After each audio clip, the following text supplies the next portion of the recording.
Hello everybody, Tashdale, and welcome to our 21st session now of our weekly virtual teachings by Venerable Geshe Lhakdor.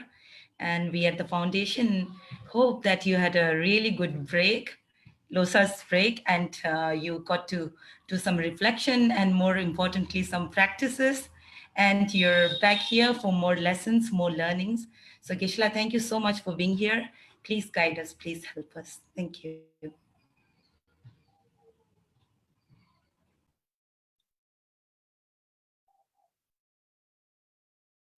Tashidilek, and I hope everybody knows this word, Tashidilek. And there's a beautiful explanation of this word, Tashidilek, in a text, Tantric text called Recounting the Name of Manjushri Namasangati Sutra, where there is a line which says, Tashi basically means something like auspiciousness. So, Chushi Tashi Tashi Jung. Auspiciousness arises from knowing the Dharma, and auspiciousness in the future will also come from the practice of the Dharma. Tashi kunji tashiba. In the ordinary mundane world, there are many things that we call as auspicious. Like, for example, if you achieve success in your business or things like that, you call it auspicious. So out of all this so-called auspiciousness in the modern world, but the best auspiciousness is the auspiciousness that comes through the Dharma practice. So just this 2-3 lines from the Manjushri Namasangati Sutra or Tantra, it explains the whole Lamrim.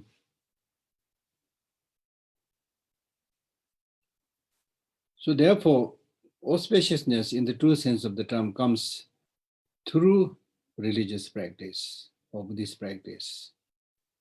But the Buddhist practice basically means changing your mind, transforming your mind from negative to the positive. As simple as that.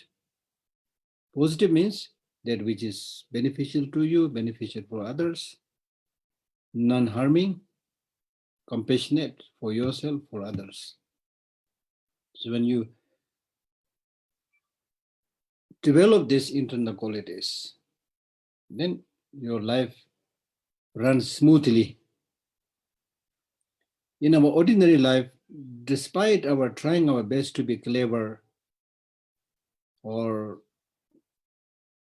with our own like education, training, expertise, but still on and off, we face these bumpers, roadblocks, ups and downs, because still the negative emotions are coming with you, traveling with you everywhere you go. So that's why people repeatedly ask this question, even with the best of intention, best of intent, we get this problem, that problem. Why is this? This is so because one, we are still ordinary human being. We are still in the samsara. Nothing is perfect. And on top of that, the negative emotions, the hold of the negative emotions on us is still not relaxed. But you will be able to see clearly the more you make the attempt to transform your attitude and perspective. This reminds me like Hindi muhavra. Najar to badal sakta hai, najriya nahi. That means najar means you just for the eye, if it is not functioning well, you can do an operation. But your perspective, your way of looking at things cannot be corrected through an operation, you see. So therefore, in a way, it's very simple. It's really changing your attitude from negative to the positive. But when it comes to actual practice, then it's almost like an uphill task because we are so used with this ordinary way of thinking, ordinary way of life. We are so strongly stuck in the quagmire of sensual objects. In one of the previous chapters, we read about people getting stuck in the quagmire, So you better roll up your cloth and cross that quagmire. We read that, you see. So we are stuck in the quagmire of sensual objects. Beautiful thing to see, get stuck there. Beautiful to hear, get stuck there. And because we are getting stuck in all these sensual objects, the business people are coming up with all the attractive sensual objects for you to get ensnared, unfortunately. So it's not easy. But not easy doesn't mean you can't change. You can do, right? So therefore, these practices are not only bygone traditional religious practice, which has no relevance at all. If that is the case, then there's no need to do these religious practices. Nobody can force you, and you also don't have to do it. Just lead the so-called modern way of life. But honestly speaking, even if you think about the so-called modern way of life and think about this word modernization, today, unfortunately, when we talk about modernization, immediately we think about the skyscrapers, the high-rise buildings, and the shiny roads in between, and then hundreds and thousands of cars are running in between these high-rise buildings on the shiny road. Then we say, "Wow, so developed, modernized." So we judge the so-called modernization by seeing the external material development, but not so much about the internal development. But if you look at the original idea of modernization, it has to do with mental thinking, not so much about external development. Even in that ordinary sense of modernization, I'm not talking from the spiritual point of view or religious point of view, but the very concept of modernization means the modernization of thinking, attitude. So modernization means when there is no discrimination between men and women, when there is no discrimination in terms of birth, that you are born in a high family, high caste or low caste, right? So there are many wonderful ideas. If you look or study one of those books explaining the meaning of modernization, so concept is very similar to some of the Buddha's teachings. So from that point of view, we can see Buddhism is a very modernized religion, not in the sense of the time, but in the sense of the concept. It's a scientific, it is modernized, right? More importantly, it is something that's relevant. So long as we are in this ordinary world, ordinary cycle of existence, we will be compelled by the influence of these negative emotions. So long as we are under the domain of these negative emotions, we are bound to suffer. That's the bitter truth. There's no question about it. Now the question is, are you prepared to just continue with this life with all these emotional uphills and let your life run after depression, loneliness, running and running, getting nothing? Or you want to change? Whether you want to lead this unbridled way of thinking and leading life and let all kind of pandemics arise, COVID-19, 20, whatever, these are all related to human behavior. Or because of what you have at least experienced through many of these illnesses, diseases, especially COVID-19, especially the environmental catastrophe. Are you prepared to change? So that's the question. In a way, are you prepared to commit suicide because of your own wrongdoing and die untimely death before the time for the death? Or are you going to lead a full life, meaningful life, which will bring happiness and peace in the mind of many, many other human beings and sentient beings? So the choice is yours. So I will urge you to read this piece by Leo Tolstoy on the meaning of human life. He was such a great writer and thinker. But even in the case of an intelligent person like him, when he was over 50, his fame started going down. Not many people were showing now, respect and interest to him. And he started exploring what is the meaning of life. It was clear that he is going to die like any other people. And then he got depressed. And he almost, started thinking about committing suicide. Then, but being a clever man, he explored the meaning of human life. Then there are many majority of the people who are completely ignorant, never ask a question about what is meaning of human life. They just do their work, be it in the field or wherever. They work very hard and enjoy the fruit of their labor, and that is their life. They don't ask these big questions. Then there are people who, what we call as Epicureans, who say life, at the end of the day you are going to die. So in Hindi में हम लोग बोलते हैं ना, 4 दिन का जिंदगी है, साले खाओ पियो मौज मस्ती करो. So that means life is for a few days, so just enjoy, do whatever you want to do. So there are that group of people. Then there's a third group of people who are sometimes called the strong people, who also is able to clearly see the meaninglessness of human life, that at the end we are going to die. So then they are called brave because these people dare to commit suicide by jumping from the cliff or, hanging through a rope or, killing themselves in many ways. So Leo Tolstoy said that he could not join this so-called group of brave people. And so he decided to join the weak people.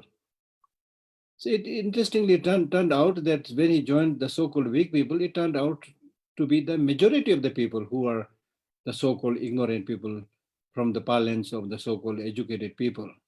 But through deep exploration, Leo Tolstoy found that actually this majority of the people, masses of the people, they are really making their life meaningful because they toil, they work hard. They have no time to see it and think about all this idealistic viewpoint where there's a God or not, life after there or not, They just live the life.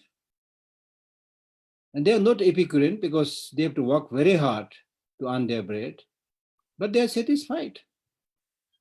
Deep down in their mind, they think that it's not only this limited existence, but there is some unlimited, you know, reality or God or whatever must be there. So with this kind of thinking, they really make their life meaningful. So Leo Tolstoy decided to join that. So that is actually joining, going away from the people who reason and joining the group who don't reason but who spend their life on faith. So there's an interesting discussion there. But what I wanted to tell you from my point of view, and perhaps which accords the Buddhist viewpoint, is we always think that life will become meaningful only if you live a very, very long life. That is completely mistaken. Whether your life is meaningful or not is not measured by how long you live, but it is measured by how you live each and every second, each and every moment. Take the example of flower. I think I explained this earlier. A beautiful flower may be blossoming for 1 day or 2 days or 3 days. So the life is for 2 days or 3 days. But during these 2, 3 days of life, the flower shares their beautiful fragrance, unfolds its beautiful color, shape, size, and makes everybody happy.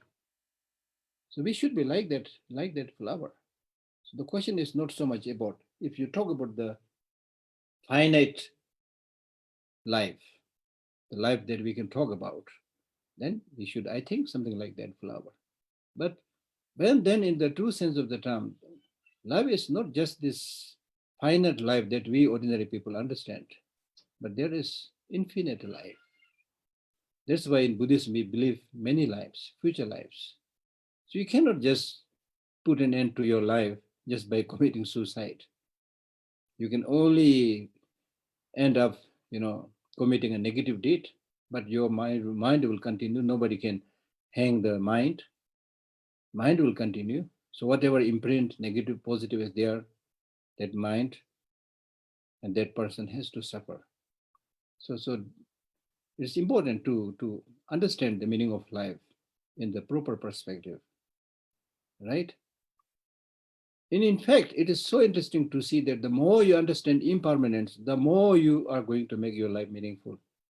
The more you think about life as a permanent, ongoing thing and develop that grasping, the more you are going to make your life meaningless. That's why in Buddhism we talk about removing the grasping of permanence, removing the grasping of seeing things as having inherent existence, removing this misconception of seeing your psychophysical aggregate as something clean and pure, something that is well and okay. So that's why we are encouraged to do this practice on the four mindfulness practice. Mindfulness practice, meditation on your body, on your mind, on your feeling, so forth. Right? So therefore, you can make your life meaningful even in a day, even in an hour. And that is very much dependent upon your motivation. If you think more about others' well-being and do something constructive, say something constructive, think something constructive, it will not only help that person, but it will help yourself. It's nothing but human nature. When you honestly, truly do something without concern for self gratification, then you feel happy. Yes, I've done it. Right? So that's important. So that's what we are supposed to be practicing through this Buddhist practice. So what I'm saying is, it is important to see the relevance of these Buddhist teachings. Make sure that Buddhism makes sense in today's world. If it doesn't make sense, if it is not useful, then forget it. There are so many other things you can do. Nobody can force you. Still on this planet, there are many who think all these religious practices, including Buddhism, are meaningless, useless. So that way, if their life is happier, at least in this final life, if they think they are happier, it's okay, nobody can force them. But it doesn't look like they're happier. A clear indication is, if you look carefully, people who mistreat others, people who make judgment about others, people who complain endlessly about other people, these are the people who are basically unhappy with themselves. People who are happy with themselves, generally speaking, will not venture out harming others. It's people who are inside completely hollow and no sense of identity, no sense of spiritual practice, no sense of religious practice. It is these people who keep on harming others. For example, in a communist state or a dictatorial system, which we are seeing even today. So these people are basically not happy with themselves. They don't recognize themselves, right? So therefore, from those points of view, it is important to see the usefulness and relevance of such Buddhist practices in our daily life. So the topic, the chapter that we are going to study today is a very interesting chapter. The title of the chapter says, do not defame other religions. To me, it sounds really like very modern, although it is written a long time back. But it says, do not defame other religions, but practice your own profound religion. Practice the profound religion and do not defame or do not say negative things about other religion. That's the topic. So, in the same place that we are talking about, Domdamba asks Atisha, saying that in this world, there are many religious practitioners. And all of these religious practitioners have different religious systems and different process of practice. Not only that in general, but even in the case of follower of one Lama, even in the case of follower of one Lama, the students, their practice is different. Their way of life is different. And then they would say, this is my religion, this is your religion. And then whether these religious practices contradict each other or not, they discuss about these things. So therefore, I'm asking you, the omniscient one, my teacher, Atisha, which one of this is really hitting the target, which means which one is really the right path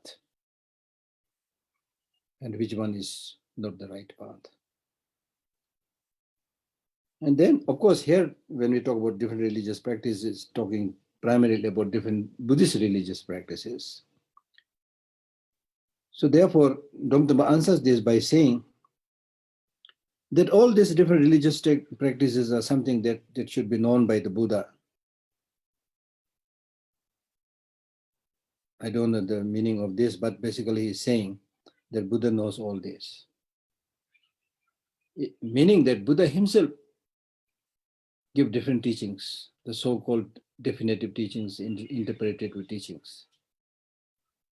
Right? Just as you cannot teach PhD subjects to kindergarten going students, although the ultimate object is to teach the PhD subject, but because of the immaturity of the mind or the level of the age of the student, you have to start from kindergarten and then class 1, 2, 3, 4, and so forth. So similarly, Buddha cannot teach the most profound to everybody because their mental disposition is not ready because of their diverse interests. So therefore, to some he gives this interpretative teaching, which has to be interpreted later on, and then gradually guided to the ultimate teaching or the definitive teaching, right? So therefore he says, to all of this religion, don't defame one should show intense aspiration to each of the religious system which you prefer. Right? What is important is, he says, whatever religious system you are following, then you should know it thoroughly. Know it thoroughly. Remove the doubts. Ask questions. Remove the doubts. Know it thoroughly based on an expert or learned Lama. And then also consult the teaching of the Buddha himself. Whether what you are practicing, what you are studying contradicts the teaching of the Buddha, who is the source of the Buddhist religious teachings. And then also use your own logical reasoning, whether it's seemingly looks like taking you on the right path or not. And then finally, if you find that the religious practice is really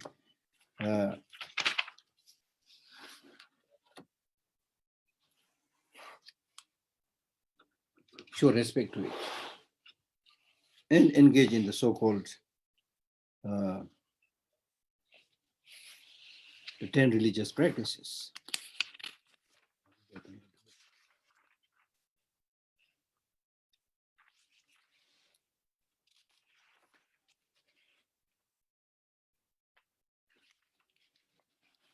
Right?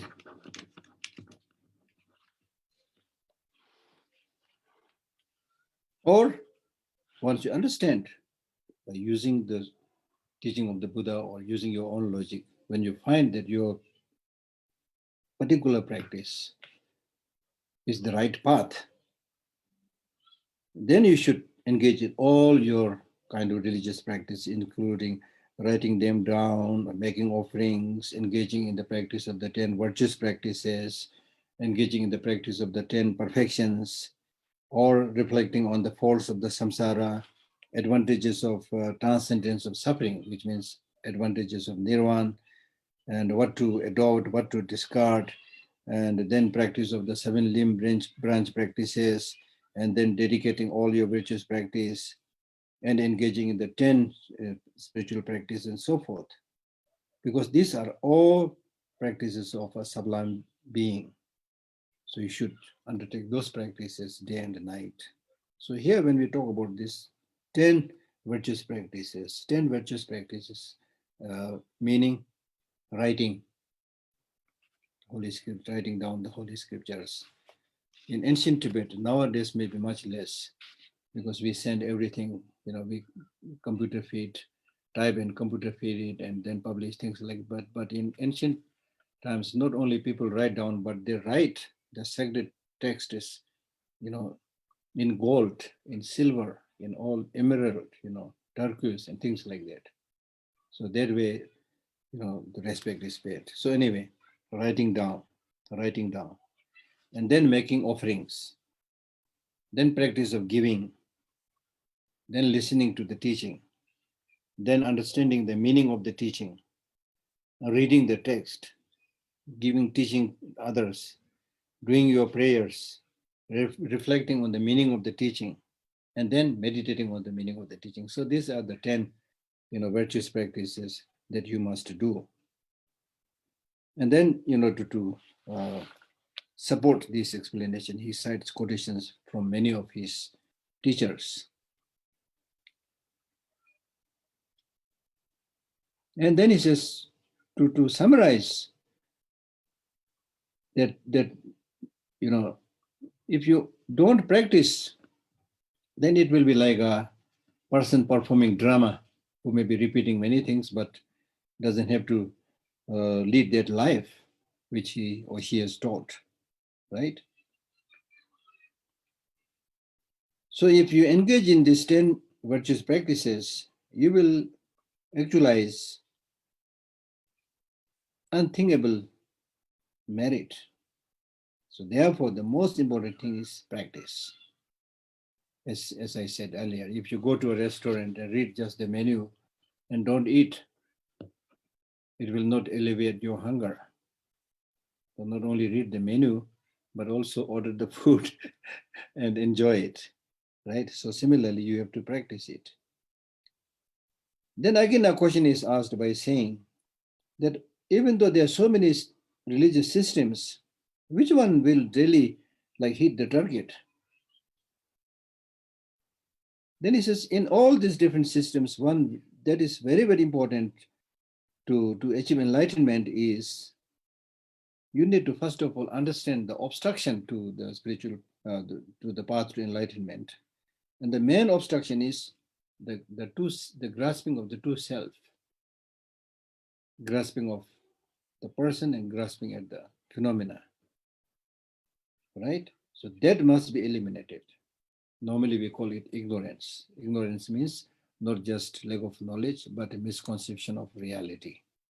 Reality is that everything is interdependent, interrelated, but to our, ignorant mind, we misconceive it as if things have, the person and the phenomena have inherent independent existence.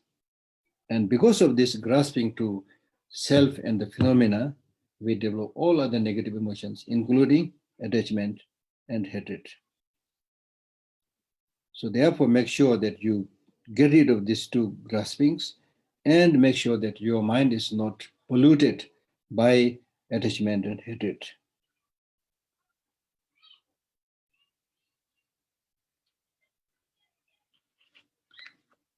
And then again, Damdama says, yes, that is true, but there are many religious practitioners who do not develop this kind of, cultivate this kind of thinking. But there are many who run after temporary achievements and pleasures.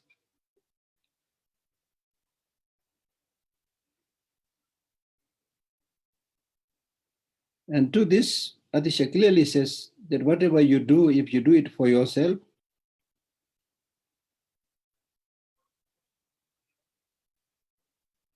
and whatever superficial, physical, and verbal practice that you do, but so long as you don't turn your back against the samsara, then it is not possible to become enlightened. So therefore, number one, the most important thing is you take refuge, sincerely take refuge to Buddha, Dharma, and Sangha. Right? Now, taking refuge to Buddha and Dharma and Sangha will be possible if you had some kind of fear to the cycle of existence, some kind of fear to the samsara. So therefore, it is important to meditate on developing a faith, unchanging faith towards Buddha, Dharma, and Sangha. Because if you have that sense of taking refuge to Buddha, Dharma, and Sangha, and then after that, if you follow different religious systems based on your mental inclination, then it will be a right path. And it will gradually lead you to the achievement of enlightenment.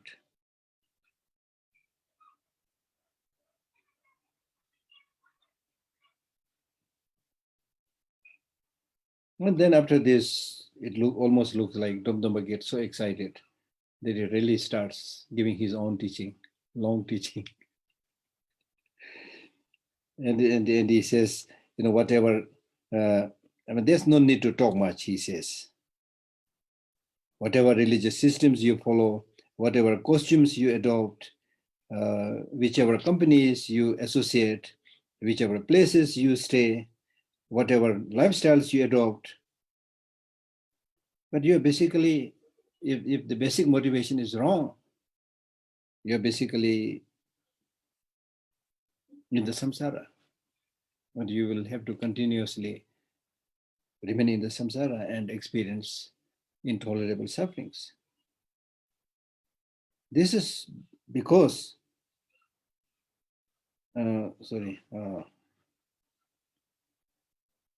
so therefore, being in the samsara means you need to continuously be born in the samsara and then die, and then born in the samsara and then die. So you need to continue this cycle. Every time you die, you have to born. Every time you are born, you have to die. And then every time you are born, you have a new parent, right? So in terms of your parents also, it is countless.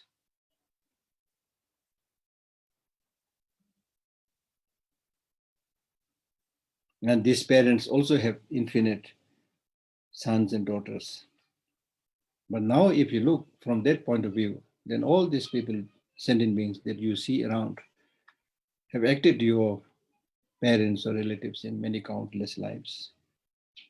But if you look carefully at the state of these parents, then they are primarily engaging in collecting negative emotions. And therefore they have to encounter the sufferings in the samsara. So therefore, today it becomes my responsibility to liberate them. Because comparing to them, at least I have some understanding of the cause-effect relationship, that the karma is infallible.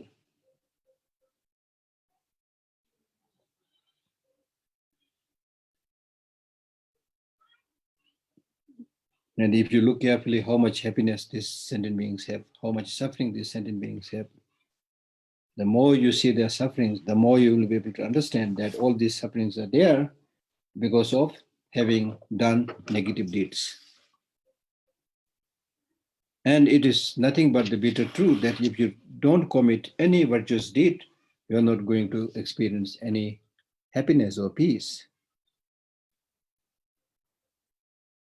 And then Domdaba again says, even if somebody has extensive knowledge, but if that knowledge is not beneficial to sentient beings, I don't need that kind of instruction. So the instruction should be such that it is solid,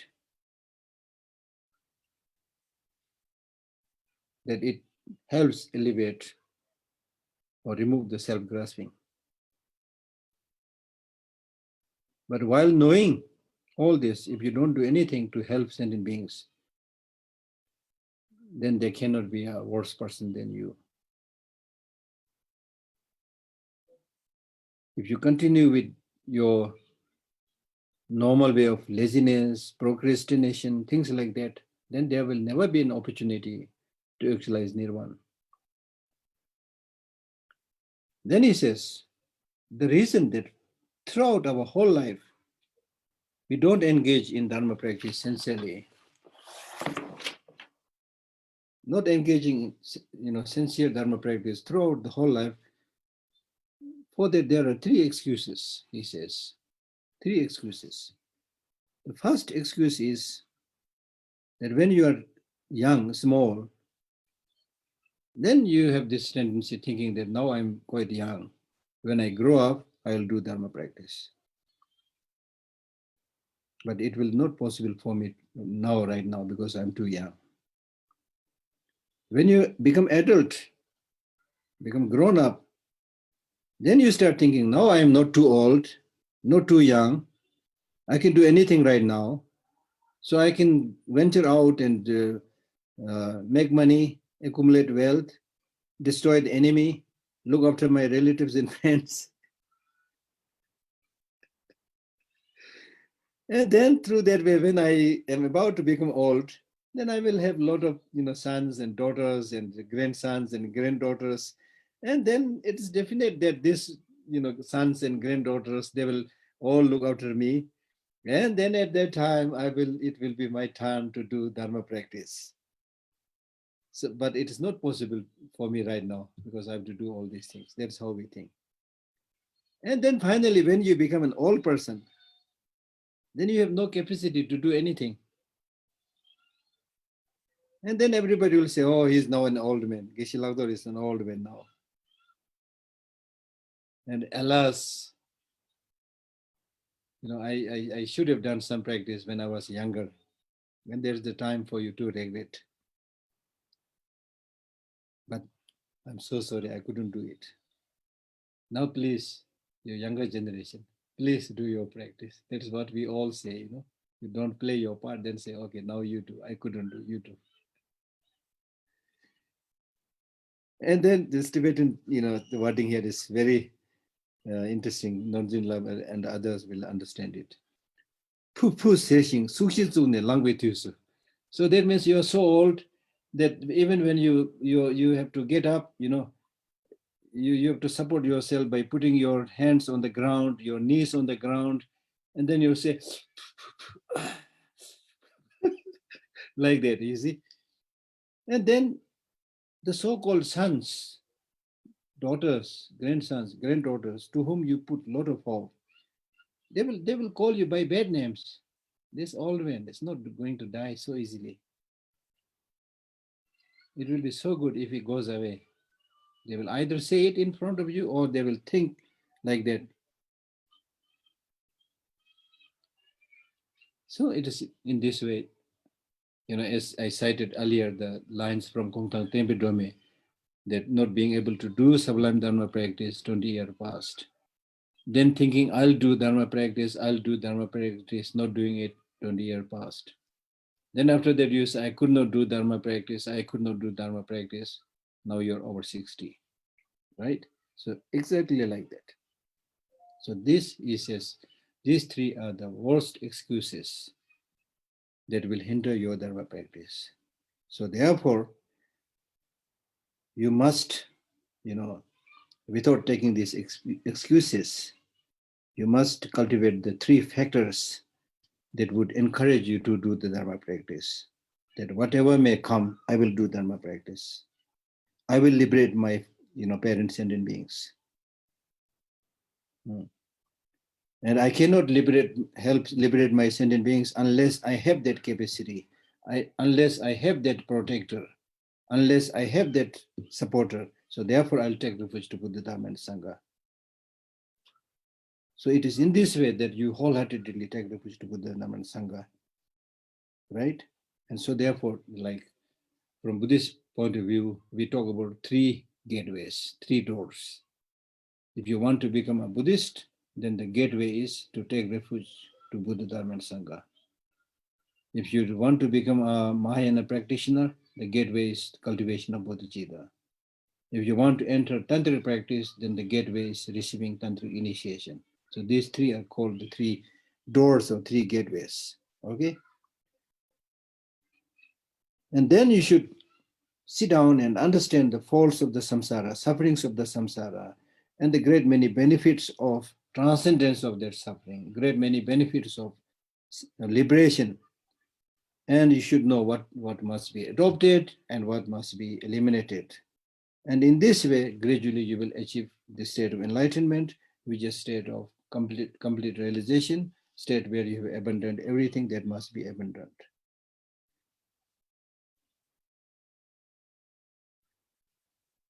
Now, in order to reach that, one of the main foundation is observing morality, moral practice.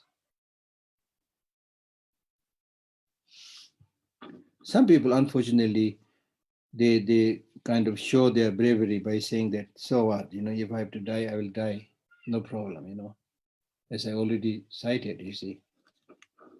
But he says, don't be so brave, because your death doesn't mean end of the whole story. After death, there is life. And what kind of life depends upon what kind of karma you have performed. And in case if you're born in one of the three negative migrations, like an animal, like a cockroach, or like a crocodile, then what will you do? So therefore, it is really not very wise or very healthy for us that while we have the capacity, we don't meditate on impermanence even for a moment.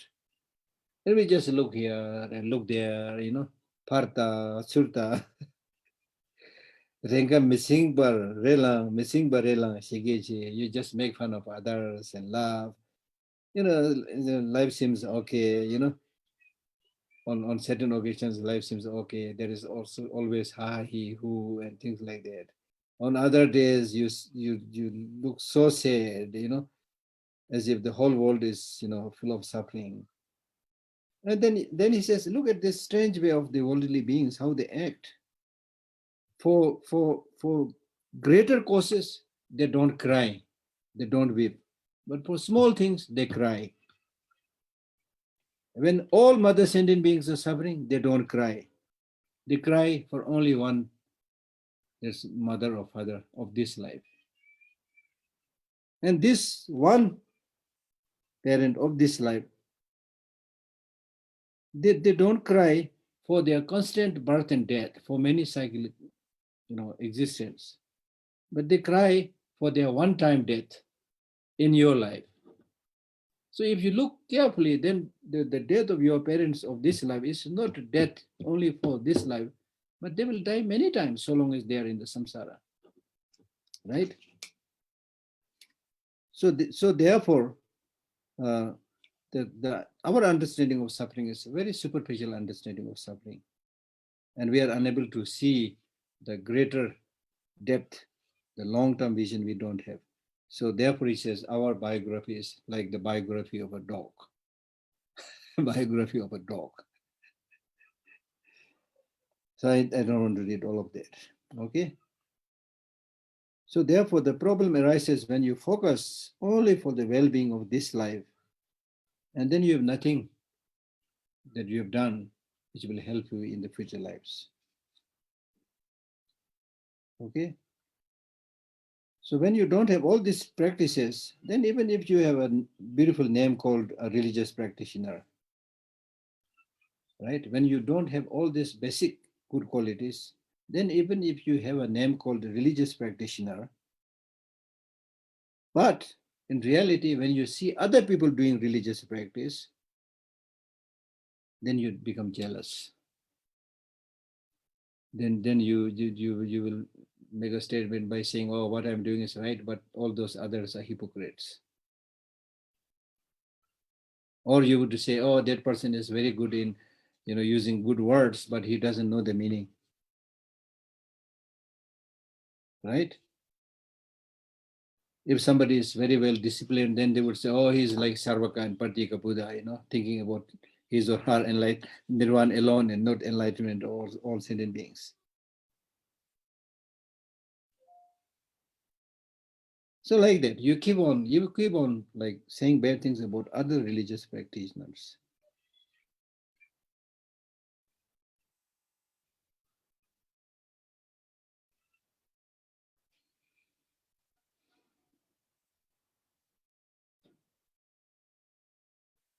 So in short, one should rely on a reliable spiritual master and understand that the instruction or the teaching properly. And then you should live your life in such a way as if the only thing that you have to do in this life is Dharma practice. If you in your life everything is successful or wonderful, it's due to Buddha, Dharma, and Sangha. If you are having problems, not successful, I'll pray and seek the blessing of the Buddha, Dharma, and Sangha. So in this kind of wonderful thinking, you engage in listening, reflecting, and meditating. So this is how you take the best out of the teaching. So for such a person, if you die, no need to regret. If you live, you have all the more time to do more practices. So that's how you lead a life when at the time of the death you have nothing to regret. So for such a practitioner, it doesn't really matter what kind of costume they are wearing. The external outlook is not important. Yes, it is good if you are a monk and wearing saffron kind of cloth, it's wonderful. But otherwise, so long as you are able to discipline and transform your mind, then whatever you do outwardly, it doesn't really harm you much.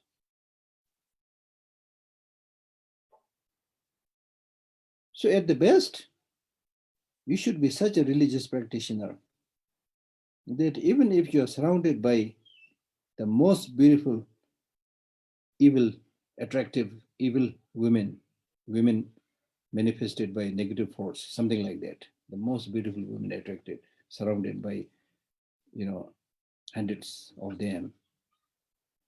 You should not develop attachment. Or similarly, even if you're in a situation where you're surrounded by hundreds of evil, negative men, the manifestation of evil forces, should not get disturbed. That's what Buddha did. You will recall that when he was about to achieve enlightenment, the evil forces, they first appeared in the form of Mara,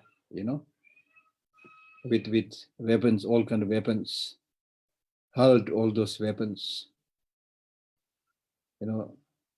manifested themselves in all those scary forms.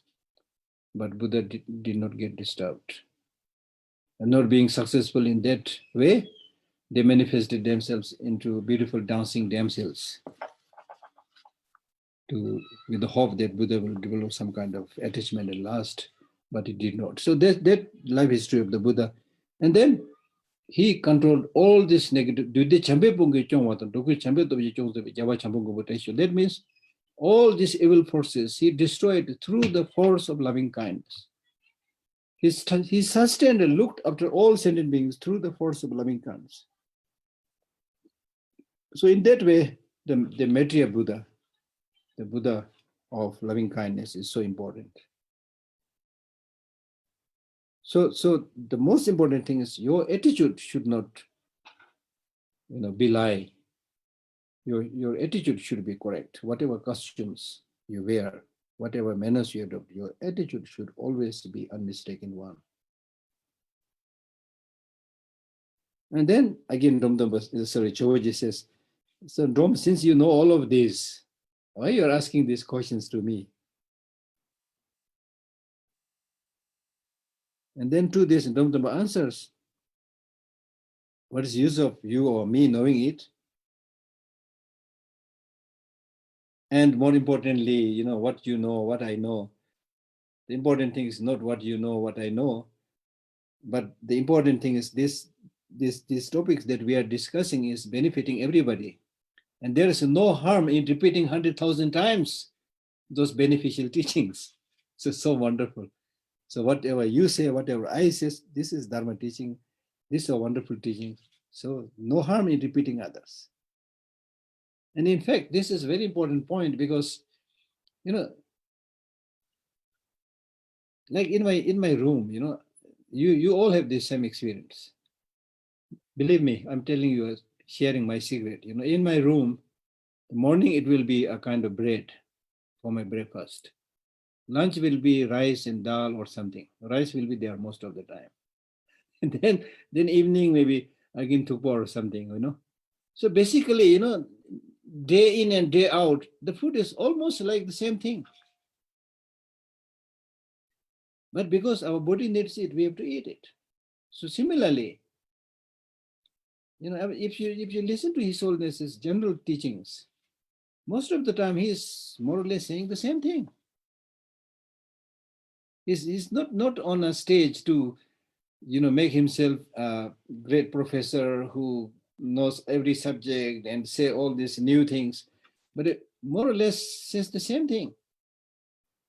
But even though more or less he's saying the same thing, but what he says is very impactful because one, he's saying from the heart. He's living those teachings. That's the difference, you see. There's the difference. So therefore, just as we have to more or less eat the food regularly all the time, so long as our body needs it. Similarly, so long as our mind needs it, we need to do those spiritual practice, listen to those spiritual teachings again and again and again, again and again. And that in fact is the meaning of meditation. Meditation means repeatedly doing something to make your mind habituated with it, getting habituated, getting familiar with those virtuous practices. And then he says, and then also Ramdama says, and also I'm asking you this question because you are my guru, you are Lama.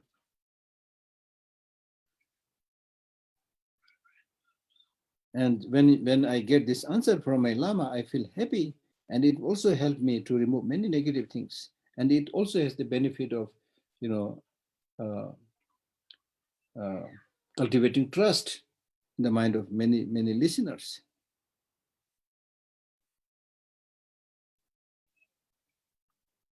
So then to this, Damdamba says, yes, you are absolutely right. I'm not saying that there is any fault in what you are saying. So what I was trying to give you is kind of summary of my understanding.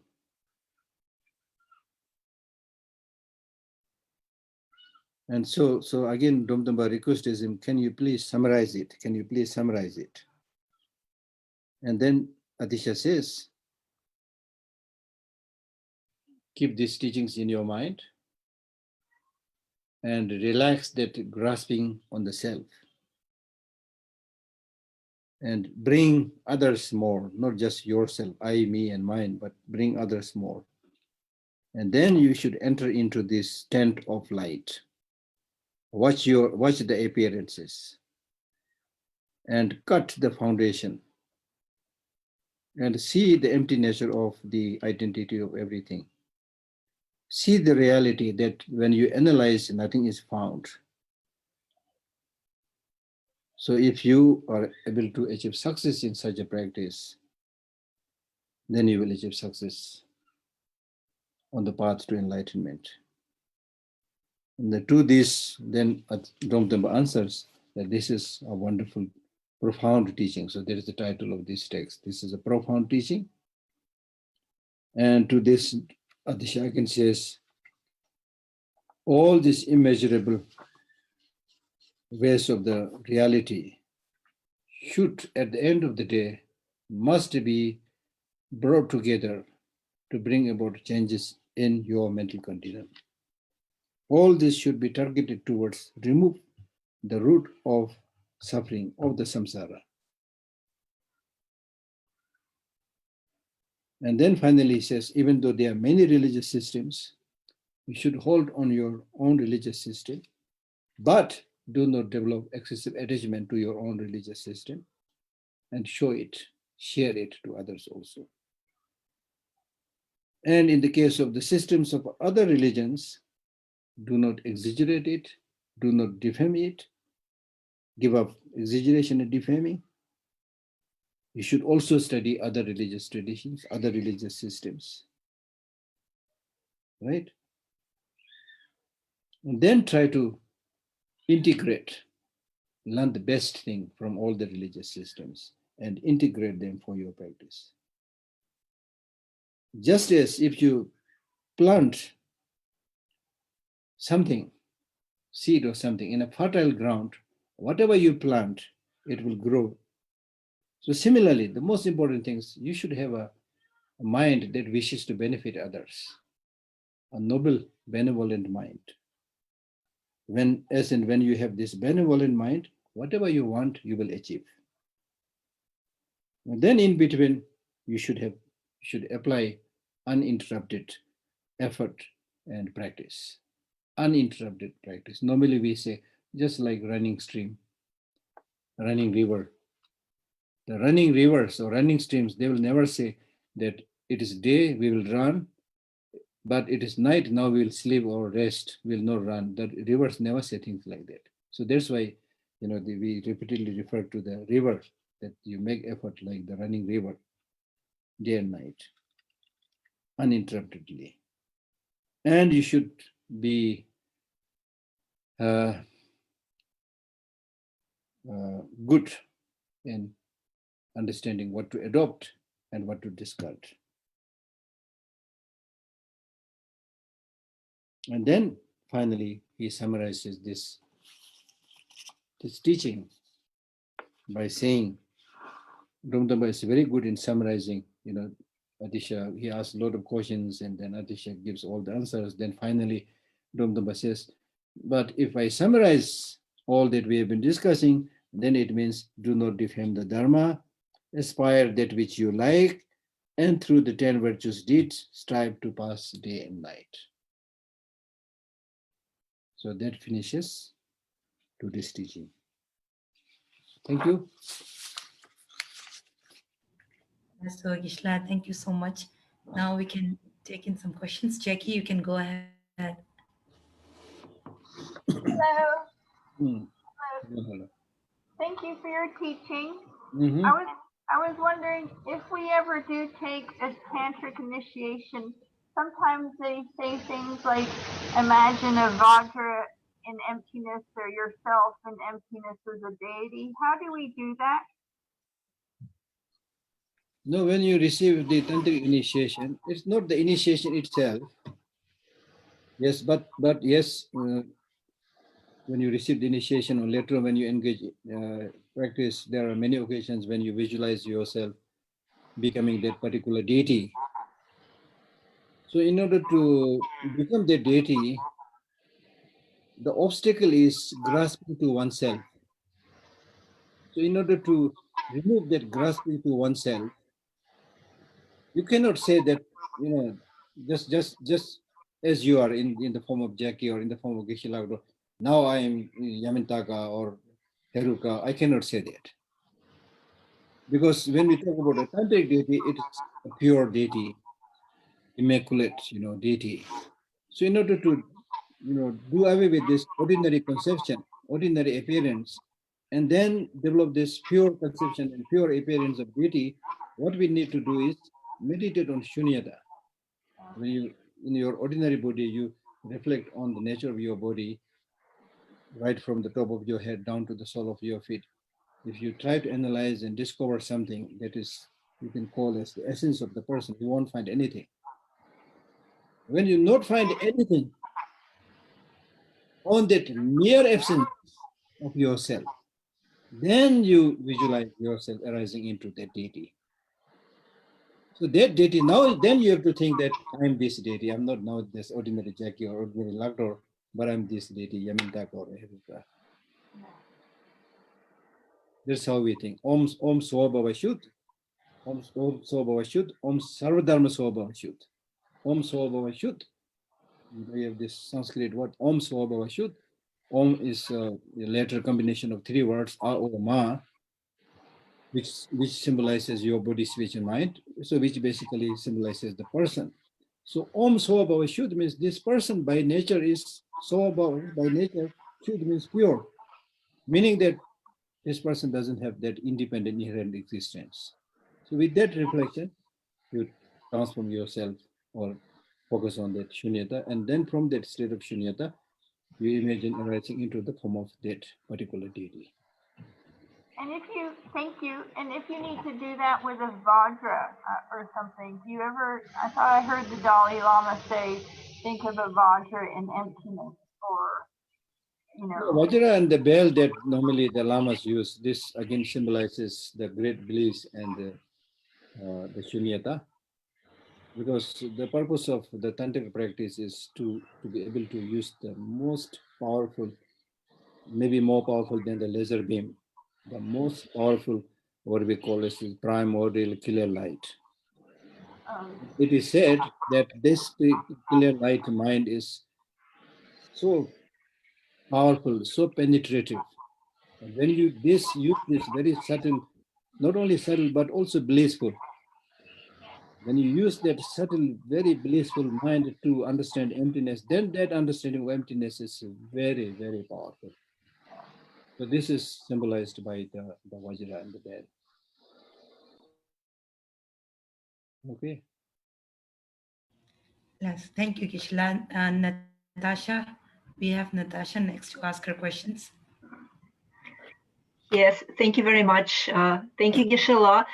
Today we have just one question from our Russian audience on YouTube, and this is the one: is it true that a person who studies Buddhism must take care of others while neglecting him or herself? No, not at all. I think you must have heard before I said taking care of oneself is taking care of others. Taking care of others is taking care of oneself. Right? So what we are saying is, I think this is probably misunderstood. What is being said in Buddhism is, right now, the so-called taking care of oneself is obsession, not proper taking care. Obsession, thinking just about oneself and not thinking about others. That you must give up. That is called self-cherishing attitude. That must give up. So instead of replace this self-cherishing attitude by altruism, thinking more about others. Now, this does not mean to say you don't care about yourself, don't think about yourself. You must love yourself. You must be compassionate to yourself. You must think about yourself, because this, your body itself is, it's almost like a wish fulfilling jewel, which has the capacity to benefit so many other people. Right? So therefore, this body, this life is very precious. Not because you're this person, that person, from this country, that country, but because of your this human capacity to help so many things. So therefore, this, sometimes we call it the wish fulfilling kind of body. Right? So therefore, because of this, having this capacity to benefit so many other people, therefore you must take care of yourself. If you don't take care of yourself, it also means, especially if you're a practitioner of the Bodhisattva, path, then if you don't take care of yourself properly, it means you're not concerned about other people also. I mean, let me give you a simple example. For example, if you have two very loving parents, right, father and mother, and you're away from them, then parents will always say, my son, my daughter, please eat at the right time, sleep at the right time, take care of yourself. But if you don't listen to them, don't take care of it, it will also not only harm you, it will also hurt them. It will also make their life miserable, you see. So if you take care of yourself and you're studying well, you're healthy and you're wealthy and things like that, as soon as your parents hear that, they will be like very, very happy. So like that. So it's clearly stated in the Buddhist teaching, Rang mami bar him duvethames, unless you mature your mind. There's no way you can help mature the mind of other people. Unless you are able to take care of yourself, there's no way you can take care of others. But as I said, your taking care of yourself is not the ordinary way, which is self, cherishing. Give up that self-cherishing, replace it with altruistic attitude, loving kindness, compassion, and take care of yourself, take care of others. So that's why I cited this quotation by His Holiness, who said, if you want to be selfish, be wisely selfish. Okay.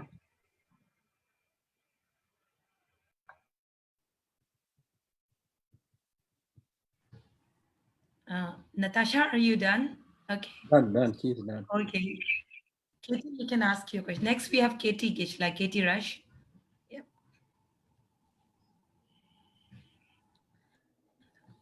Thank you. Sorry, I was unmuting. Thank you for taking my question, teacher. In an earlier talk, you mentioned in hitting our target, and we want to be concise with our Dharma teachings and how to reflect and meditate. You mentioned find one emptiness, talk on emptiness, and really learn it well, really study it. And then I was thinking, just as there's the very concise, like step-by-step 7-point instruction for developing bodhicitta, and it's like we can look at that and meditate on the steps. Can you point to a step-by-step, like a concise, understandable for beginners like me, talk on emptiness, like looking at the steps, going through impermanence and dependent origination and emptiness? Is there something to point to really look at that as you advised us? Similar to like that understandable instruction on bodhicitta that we can point to and look to. Thank you. That's why we have the lamrim, Okay, the lamrim, the stages of meditation. So in the stages of meditation, there are so many texts. Even Tsongkhapa himself, he had composed many texts.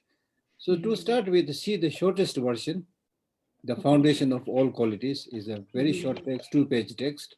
So that will tell you the step-by-step practice. For example, first, how to find a spiritual teacher, then reflection on impermanence and suffering and so forth. So we have this topic dealing with the people with small intelligence. Then we proceed to the people with the middling intelligence, where the focus is more on achieving liberation just for oneself. Then gradually you move to the third level, the people with great intelligence who not only think about themselves, but think about all sentient beings to become Buddha, achieve enlightenment.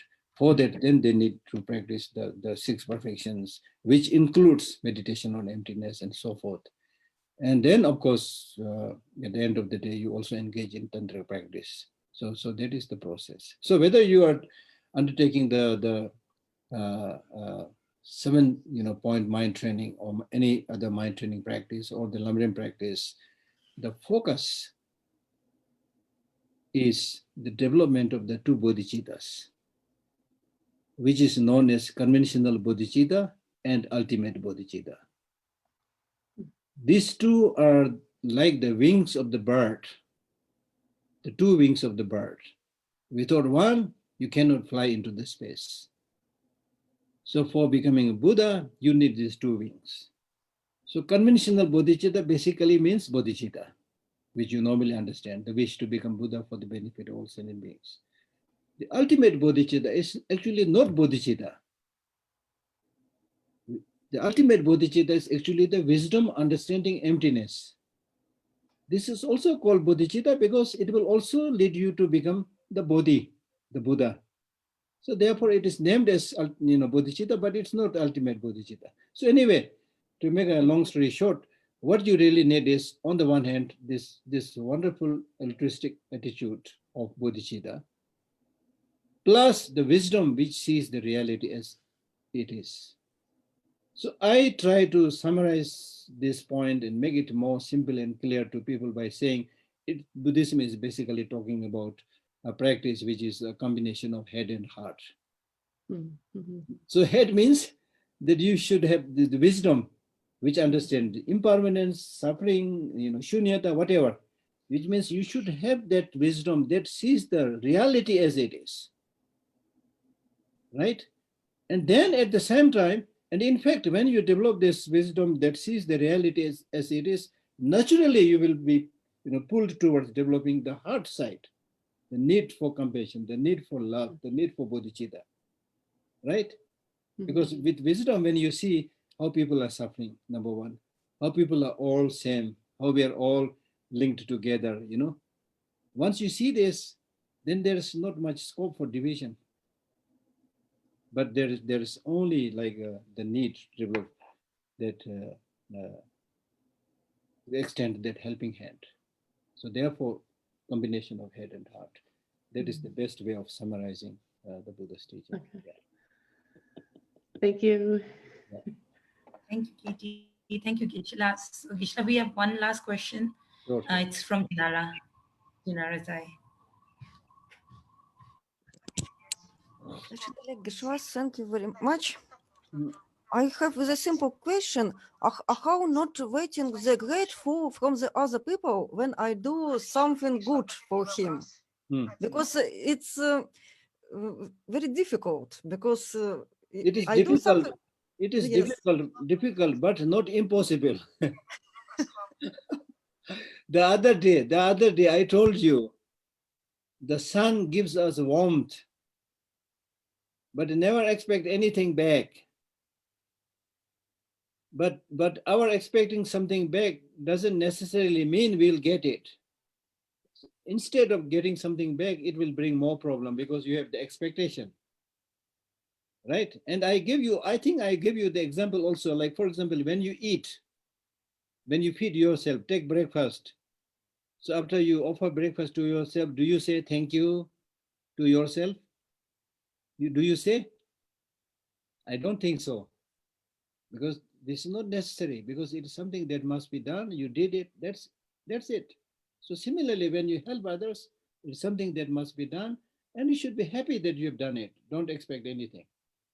Of course, it is not easy. We are ordinary people. We naturally, we expect something, he might at least say thank you. There is a Buddhist teacher, Tibetan teacher, who in his text, said that I have given so many teachings to so many students, but I have never expected even a thank you.